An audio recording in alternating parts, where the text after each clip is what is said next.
Hello, hello, hello. Good morning everyone. সবাই কেমন আছো? আশা করি সবাই খুব ভালো আছো আর আমিও ভালো আছি। তো অনেকদিন পর আবার তোমাদের সাথে একটা ভ্লগ শেয়ার করছি। আর এই ভ্লগটা কিছুদিন আগের। সেদিন আমাদের একটা বার্থডে ইনভিটেশন ছিল বাড়িতে, তাই চলে গেছিলাম। আর তোমাদের দেখিয়ে দিলাম সকাল সকাল কোকো বাবু কী করছে। ও এখানে ওর খাওয়া দাওয়া কমপ্লিট করে ঘুমোচ্ছিল। আর ও ঘুমোচ্ছিল বলে সেই ফাঁকে আমি ওকে রেখে চলে গেছিলাম পাশের রুমে একটু সকাল সকাল গরম গরম চা আর বিস্কিট খেতে। আর বাড়ি গেলে আমার কিন্তু স্পেশালি মায়ের হাতে চাটা খেতেই হয়, ওটা ছাড়া আমার দিনটা একটুও শুরু হয় না।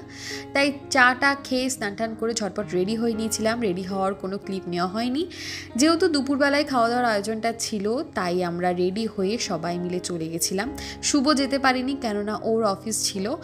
তো যাওয়ার সাথে সাথে দেখলাম আমাদের বার্থডে বয়, ওর নাম হচ্ছে অরিন। ওর কিন্তু এটা 10th ইয়ার বার্থডে ছিল, আর ও আমাদের ফ্ল্যাটেই থাকে। তো ওর বার্থডেতেই ছিল আমাদের ইনভিটেশনটা। যাওয়ার সাথে সাথেই দেখলাম ওর বন্ধুদের সাথে কেক কাটতে দাঁড়িয়েছে।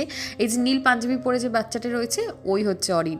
তো ওর বার্থডে ছিল, ওকে সবাই উইশ করে দিও। তো কেক ঠেক কাটিং হলো, আমরাও বেশ দাঁড়িয়ে হাততালি দিলাম, বার্থডে উইশ করলাম ওকে। তো কেক কাটিং হয়ে যাওয়ার পরে আমি চলে গেছিলাম একটু অরিনের পাশে, ওর সাথে কয়েকটা ফটো তুলতে। আর দেখতেই পাচ্ছ ও কত সুন্দর পোজ দিচ্ছিল। তারপরে চলে গেছিলাম সোজা খাওয়া দাওয়ার জায়গায়, কেননা যেটা করতেই আমি সব অনুষ্ঠান বাড়িতে যাই, খেতে তো হবেই ভাই। তো স্টার্টার সেদিনকে ছিল চিকেন পকোড়া, আর সাথে ছিল বেবিকর্ন, চিলি বেবিকর্ন। দুটোই প্লেট ভর্তি করে নিয়ে নিলাম, তারপর টেস্ট করতে বসে গেলাম। বেবিকর্নটা প্রথমে খেলাম। বেবিকর্নটা আমার ভালোই লেগেছিল, কেননা আমি বেবিকর্ন খুব একটা ভালো খাই না, তাই ওই মোটামুটি লেগেছে আমার। চিকেন পকোড়াটা আমার কিন্তু দারুণ লেগেছিল, মানে গরম গরম ছিল আর খেতে অসাধারণ লাগছিল। আর এইদিকে তোমরা দেখতেই পাচ্ছ মাও খাচ্ছে বসে বসে বেশ মন দিয়ে। তো আমি কিছুক্ষণ খেয়ে একটু হজম টজম করে নিলাম। তারপরে আবার আমার চিকেন পকোড়াটা খেতে এত ইচ্ছা করছিল, তাই আবার নিয়ে এসেছিলাম চিকেন পকোড়া। আমার তাহলে তোমরা বুঝতেই পারছো চিকেন পকোড়াটা আমার কতটা ভালো লেগেছিল। তো চিকেন পকোড়া প্রচণ্ড গরম ছিল অ্যাকচুয়ালি, তাই গরম গরম চিকেন পকোড়া খেয়ে মুখটাকে একটু ঠান্ডা করতে নিয়ে নিলাম এক গ্লাস ফান্টা। সেটা খেতে খেতে একটু রেস্ট নিচ্ছিলাম, কেননা লাঞ্চের খাওয়া দাওয়া তো খেতে হবে। তো তার জন্য একটু জায়গাও ফাঁকা করছিলাম পেটে। তো কোল্ড ড্রিঙ্কসটা খেয়ে কিছুক্ষণ ওয়েট করার পর চলে গেছিলাম আমরা লাঞ্চ করতে।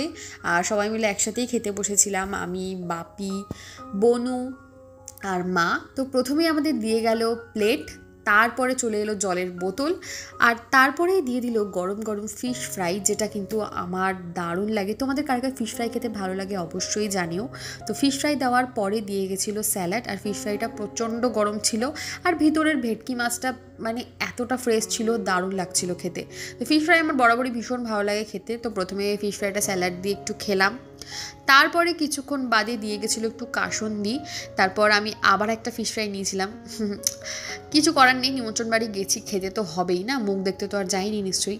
তো ফিশ ফ্রাইটা কাসুন্দি দিয়ে খেয়ে নিলাম, বেশ ভালোই লাগলো। তারপরে চলে এসেছিলো ভাত, ভাতের সাথে ছিল গরম গরম ভেজ ডাল, আর ছিল হচ্ছে আলু ভাজা।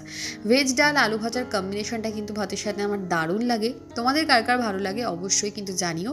তো বেশ ডাল দিয়ে ভাতটাকে ভালো করে মেখে টেকে নিয়ে আলু ভাজা দিয়ে গপাত করে মুখের মধ্যে পুরে নিলাম, আর দারুণ লাগছিল খেতে, কেননা 3টে রান্নাই খুব ভালো হয়েছিল।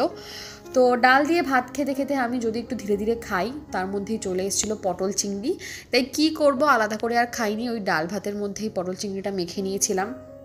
তারপরে খেয়ে নিলাম পটল চিংড়ি দিয়ে এক গাল ভাত, বেশ ভালো লেগেছিলো পটল চিংড়িটা। প্রত্যেকটা রান্না খুব গরম ছিল, তাই খেতে খুবই ভালো লাগছিল। তারপরে ভাতের সাথে একটু নিয়ে নিলাম দই কাতলা, আর দই কাতলা আমার কাতলা মাছটা আমার ভীষণ ভালো লাগে। আর মাছটা আমি নিয়েছিলাম একটা পেটির পিস। তো মাছটা দিয়ে ভাতটাকে একটু ভালো করে মেখে নিয়ে একটুখানি খেয়ে নিলাম, বেশ ভালো লাগলো খেতে। আর তারপরেই চলে এসেছিলো যেটার জন্য আমি এতক্ষণ ওয়েট করেছিলাম, সেটা হলো মাটন। আর মাটন খেতে কারা কারা আমার মতো ভালোবাসো অবশ্যই জানিও। আমি খুব বেশি খেতে পারিনি, ওই 3-4 পিস মতো মাটন নিয়েছিলাম। তো মাটন দিয়ে ভাতটাকে বেশ ভালো করে একটু মেখে নিলাম। তারপরে আর কি ভালো করে ভাতটাকে মেখে টেকে মুখের মধ্যে কপাত করে নিয়ে নিলাম, বেশ ভালো লাগলো খেতে। মাটনটা খুবই ভালো হয়েছিল খেতে। তারপরে দিয়ে গেল চাটনি, মিক্স চাটনি ছিল, তার সাথে ছিল পাঁপড় ভাজা। তো চাটনি পাঁপড়টাকে বেশ ভালো করে একটু মাখিয়ে টাকিয়ে নিয়ে চাটনি পাঁপড়টা মুখের মধ্যে নিয়ে নিলাম। চাটনি পাঁপড়টাও খুব ভালো হয়েছিল খেতে। তারপরে দিয়ে গেছিলো রসগোল্লা, আর ছিল সন্দেশ। তো রসগোল্লা সন্দেশটাও আমি খেয়েছি, খুবই ভালো লেগেছিলো। তারপরে হাতটাও ধুয়ে নিলাম জলে, আর এর মধ্যেই দেখলাম আইসক্রিম দিয়ে গেছে। তো আজকের ভিডিওটা এইটুকুই, কেমন লাগলো জানিও।